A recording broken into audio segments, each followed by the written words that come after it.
எல்லாருக்கும் வணக்கங்க. ஒரு 2 நாளைக்கு முன்னாடி ஒரு கல்யாணத்துக்கு போயிட்டு, கொஞ்சம் அவசரம். அதனால் நான் காலையில் சாப்பிட கூட இல்லை. நான் வண்டி எடுத்துகிட்டு கிளம்பணும் அப்படின்னு சொல்லிட்டு வண்டியை எடுக்கிறேன். நல்ல பெரிய கார், இனோவான்னு தான் நினைக்கிறேன். ஒரு 7 பெரியவங்க இருந்தாங்க. அதில் ஒருத்தர் நல்லா கொஞ்சம் குண்டாகவே இருந்தார். ஒரு 3 பிள்ளைங்க. அது ஒன்று ரொம்ப சின்ன பிள்ளை, இன்னொன்று ஒரு 5ஆவது, இன்னொன்று ஒரு 3ஆவது படிப்பாங்க. இப்படி தான் இருக்குது. திடீர்னு ஒருத்தர் முன்னாடி ஏறுறாரு, அப்புறம் இறங்குறாரு. ஒருத்தர் பின்னாடி இப்படி உத்து பார்க்குறாரு. இப்படி அந்த காட்சி போயிட்டே இருக்குது. டிரைவர் வெள்ளை சட்டை போட்டிருந்தார். அதனால் வாடகைக்காரன்னு நானாக யோசிச்சுக்கிட்டேன்.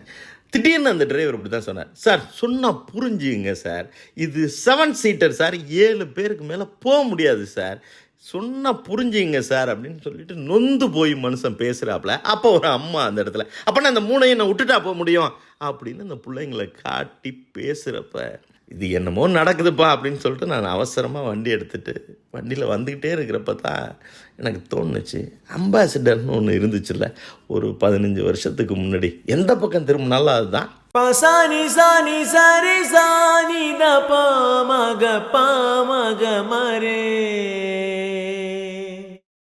பசானி சானி கரி சானி த பாமக பாமக மரே. எப்போயாவது ஒரு ஃபியட் பார்க்கலாம், ஒரு பிளைமூத்னு ஒரு கார் பார்க்கலாம். இப்படி தான் நான் பார்த்துருக்கிறேன். இந்த அம்பாசிடர் எவ்வளோ நமக்கு சந்தோஷத்தை கொடுத்துச்சு.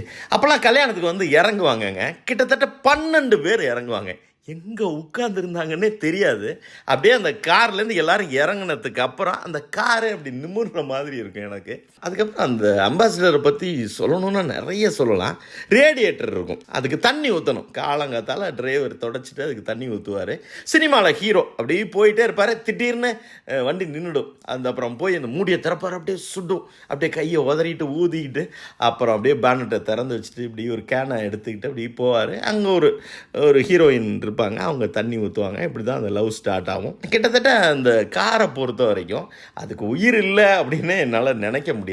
ஏன்னா அந்த கண்ணாடியில் பார்த்தீங்கன்னா எல்லாருமே அப்போல்லாம் என்ன ஒரு 10 ரூபா இருக்கும், ஒரு மல்லிகைப்பூ. அது காலையிலேயே இருந்தாலும் சரி, சாயங்காலம் இருந்தாலும் ஒரு நிமிஷம் வண்டியை நிறுத்தி அதுக்கு போடுவாங்க. பிள்ளையார கீழே தான் ஒட்டி வச்சுருப்பாங்க, இருந்தாலும் அப்படி தான். அதுக்கப்புறம் அந்த ஸ்டேரிங் இருக்குல்ல, அதுலேயே உள்ள ஒரு கம்பி மாதிரி இருக்கும், ஒரு பட்டையாக இருக்கும், அதுலேயே ஹாரன் இருக்கும். எப்போயாவது மேக்ஸிமம் அந்த சின்ன பிள்ளைனா தூக்கி டிரைவர் பக்கத்தில் போட்டுருவாங்க. அப்படியே அந்த கியர் ஒன்று, அது பேர் காலமன் ஷிஃப்ட் கியர்னு சொல்லுவாங்க. அப்படியெல்லாம் போட்டு இடிக்கும். அவர் முழங்கை நம்ம மூஞ்சில் இடிக்கும். அந்த ஹாரனை மெதுவாக நம்ம அமுக்கலாம். அவர் ஒன்றும் சொல்ல மாட்டார், எப்போயாவது முறைப்பார். அந்த மாதிரி ஒவ்வொரு குட்டி குட்டி விஷயங்கள்லாம் எனக்கு நல்ல ஞாபகம் இருக்குது. அதே மாதிரி அந்த கதவு இருக்குல்ல, அந்த கண்ணாடியை கையால் தான் சுற்றணும். இந்த மாதிரி இப்போ இருக்கிற மாதிரி ஆட்டோமேட்டிக்கெலாம் இருக்காது. அந்த கண்ணாடியை ஏற்றுவோம், மழையெல்லாம் பெஞ்சிச்சுன்னா மேக்ஸிமம் திறந்து தான் இருக்கும். ஏசியெல்லாம் பெருசாக இருக்காதுல்ல. அந்த கண்ணாடிக்கு அந்தாண்ட ஒரு கிளாஸ் இருக்குங்க, அது கிட்டத்தட்ட முக்கோணமாக இருக்கும், குவார்ட்டர் கிளாஸ்ன்னு சொல்லுவாங்க. அதை எப்போயாவது அந்த டிரைவர் திறப்பார். அப்படி திறந்தா மூஞ்சில் காற்றடிக்கும் பாருங்க. எப்போயாவது இந்த ஃப்ரண்ட்டில் லெஃப்டில் இடம் கிடச்சிச்சின்னா அந்த காற்றை அப்படியே வாங்கினோம்னா நல்ல தூக்கம் வருங்க. டிக்கி எல்லாமே நல்ல பெருசாக இருக்கும். சினிமாவில் பார்த்தீங்கன்னா வில்லன்லாம் அதில் ஏறி ஒளிஞ்சிக்கிற அளவுக்கு இருக்கும். ஃப்ரண்ட்டு இந்த பேனட்டில் ஒரு சின்ன பெண்ட் இருக்கும், அழகாக இருக்கும். அது சிவப்பு கலர் காராக இருந்தாலும் சரி, நீல கலர் காராக இருந்தாலும் சரி, வெள்ளை கலர் காராக இருந்தாலும், கருப்பு கலர், எல்லா காருமே அழகாக இருக்கும்.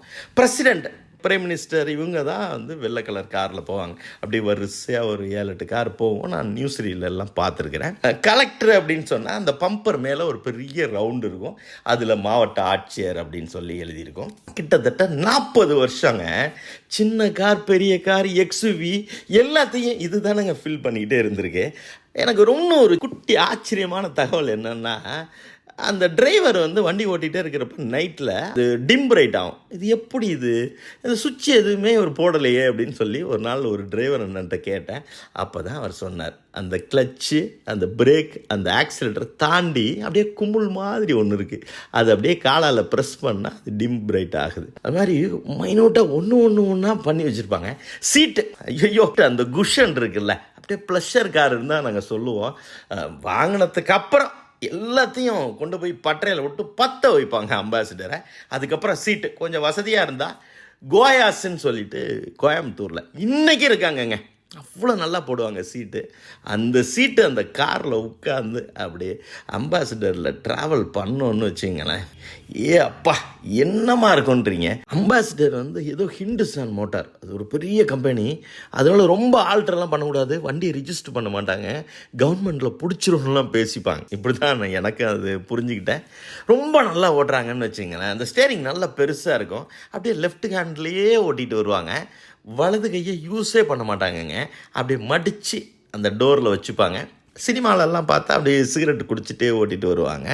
இந்த மாதிரி அதை ரசிக்கலாம், அப்படி தானே தவிர ஒன்றும் சாதாரணமாக அம்பாசிடர் அப்படின்னு சொல்லி அது என்னைக்காவது இந்த பேனட்டை திறப்பார். டீசல் இன்ஜின்னு வச்சுங்களேன், அப்படியே கச்சமுச்சன்னு நிறைய இருக்கும்.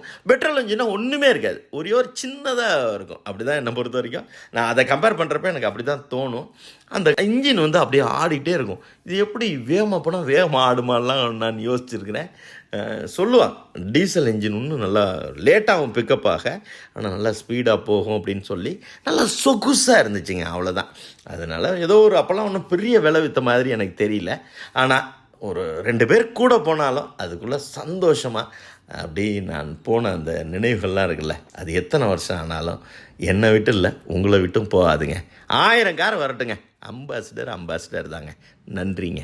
சொன்ன கதை இல்ல, கேட்ட கதை இல்ல, இந்த கதை போல வேறேதையா.